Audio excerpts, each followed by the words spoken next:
El mundo filosófico presenta los sofistas más predominantes de la historia. Antes de mencionar a los sofistas más predominantes de la historia, debemos conocer las siguientes interrogantes. ¿Qué es un sofista? Sofista es el nombre dado en la Grecia clásica al que hacía profesión de enseñar la sabiduría. Ya en la Odisea, Ulises es calificado de sofón como ingenioso. Por el contrario, Eurípides llama a la sofía listeza y al sofón sabiduría, tratando con ello de diferenciar la intensidad y grado de conocimiento de las cosas que tienen respectivamente los hombres y los dioses. Sofos y Sofía en sus orígenes denotaban una especial capacidad para realizar determinadas tareas como se refleja en la Ilíada del siglo V al siglo XV. Más tarde se atribuiría a quien dispusiera de inteligencia práctica y era un experto y sabio en un sentido genérico. Sería Eurípides quien le añadiría un significado más preciso como el arte práctico del buen gobierno, y que fue usado para señalar las cualidades de los 7 sabios de Grecia. Sin embargo, al transcurrir el tiempo hubo diferencias en cuanto al significado de sofos. Por una parte, Esquilo denomina así a los que dan utilidad a lo sabido, mientras que para otros es, al contrario, siéndolo quien conoce por naturaleza. A partir de este momento se creará una corriente que se aprecia ya en el poeta lírico, Píndaro, que da un cariz despectivo al término sofos asimilándolo a charlatán. ¿Qué son los rapsodas? En la antigua Grecia un rapsoda era un recitador de cantos de poesía épica. Los actuales rapsodas son los que hacen teatro que recitan poemas o glosas, otros son los trovadores o los que hacen payadas como en el folclore argentino. ¿De dónde viene la palabra sofista? El término sofista viene del griego, sofía, y sofos, que quiere decir sabio. Los sofistas eran estudiantes y maestros de retórica que desarrollaron su actividad en la Atenas democrática del siglo IV y V a.C.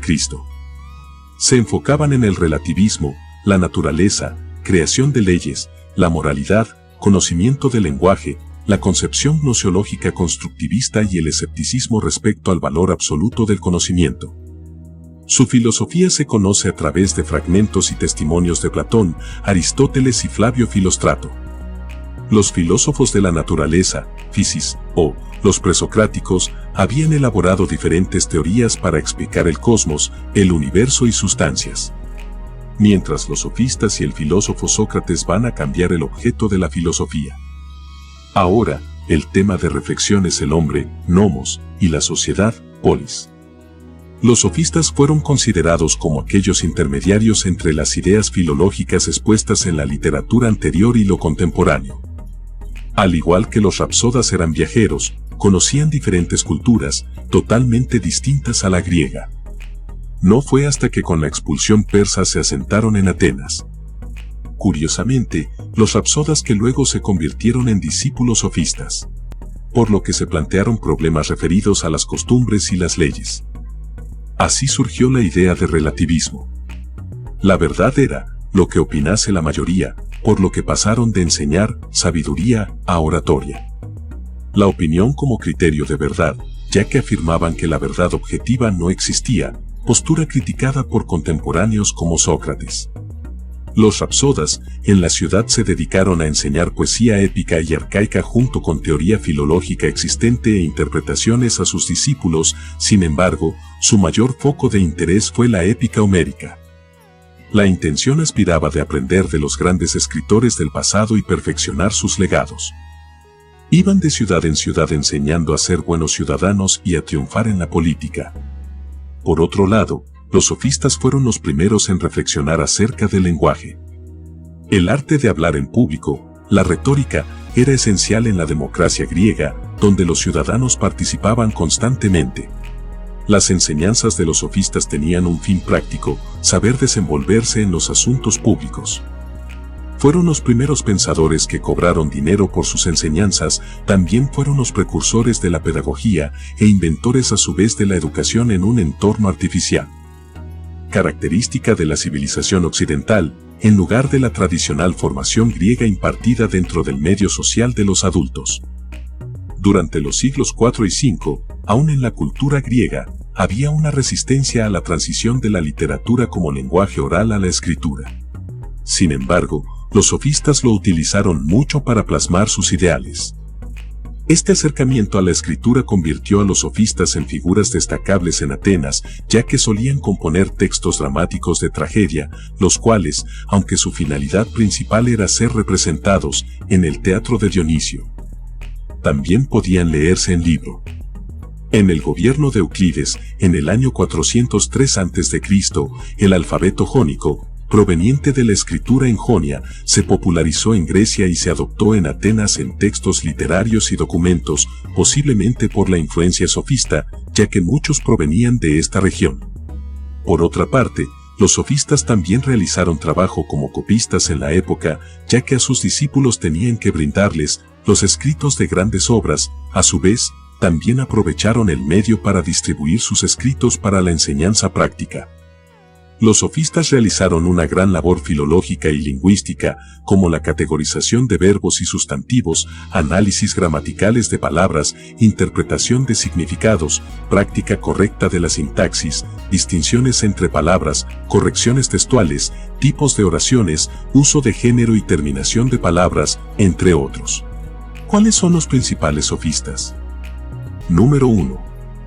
Protágoras de Abdera, nacido a principio del siglo V, o sea, en el año 411 y murió en el 485 a.C., a los 74 años de edad.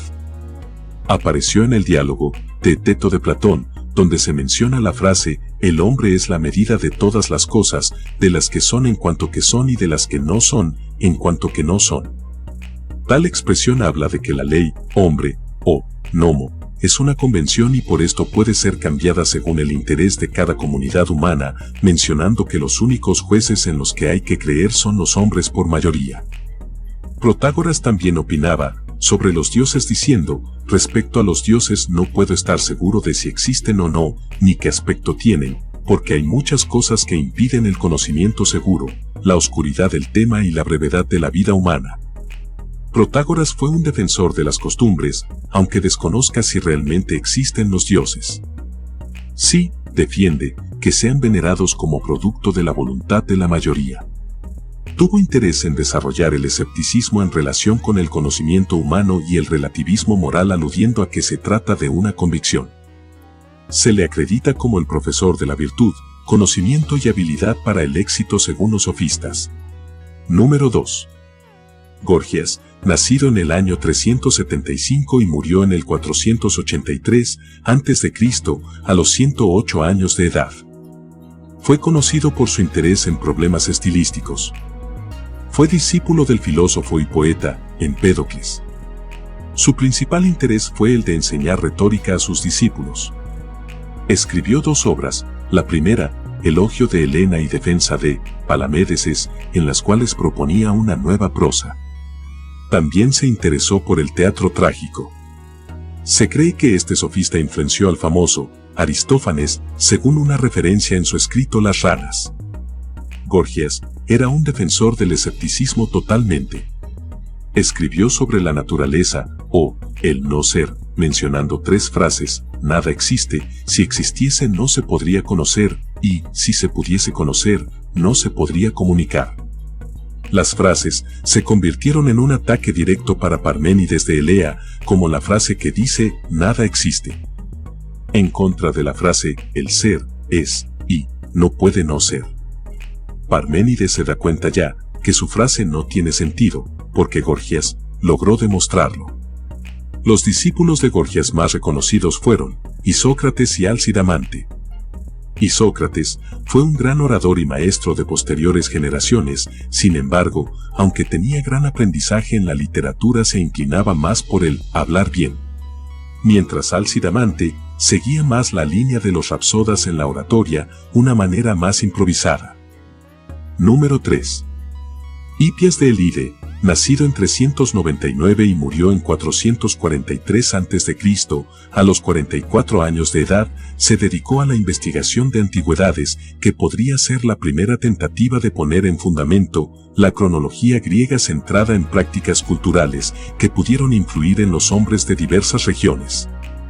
También señaló el paralelismo entre poetas como Orfeo, Museo, Hesíodo y Homero. Podría considerarse como primeros indicios de historiografía literaria griega, sin embargo, su interés como sofista era específicamente de profesión. También obtuvo otros conocimientos en áreas como astronomía, geometría, aritmética y música. Se le atribuye a Hipias el estudio de la lengua con la música valorando el ritmo y las letras. Se le atribuye el descubrimiento de la cuadratriz utilizada en la geometría griega y la creación de sistemas mnemotécnicos. Número 4. Pródico, de Zeus, nacido en el 460 a.C., durante su vida se enfocó en conocer sobre el lenguaje y los significados de este. Su trabajo da bases para una teoría sobre la interpretación religiosa y de los mitos según el ebemerismo. También caracterizaba al alma como el resultado de una organización. Número 5. Antifonte, nacido en el año 411 y murió en el 480 a.C. a los 69 años de edad. Fue un crítico de las leyes y destacó la importancia de la educación. Era defensor de la teoría hedonista, la cual afirma que las acciones humanas se ven motivadas por la búsqueda del placer. Se dedicó a escribir retórica y discursos políticos, veía las leyes como convención artificial contrarias a la naturaleza humana, las caracteriza inestables y por eso están sometidas a vaivenes. Número 6. Critias, nacido en el año 403 y murió en el 460 a.C. a los 57 años de edad. Se dice que fue discípulo de Gorgias y estuvo relacionado con Sócrates. Escribió un catálogo de inventores y recopilación de la invención del alfabeto fenicio, costumbres y constituciones. Como sofista su principal interés era la educación. Y número 7. Trasímaco, nacido en el año 400 y murió en el 459 a.C., a los 59 años de edad. Este criticaba la ley ya que consideraba que la ley solo buscaba favorecer a los fuertes, estas estaban dictadas para ejercer un beneficio o conveniencia a estos. A su vez, se entiende que la justicia beneficia y conviene al gobierno establecido, que es el más fuerte, permitiendo o justificando los abusos de poder a través de las leyes. Estos fueron los sofistas más predominantes de la historia. No olvides suscribirte si no lo has hecho. Estamos siempre subiendo videos de tu interés para seguir aprendiendo, para vivir mejor nuestro mundo. Nos vemos en el próximo video.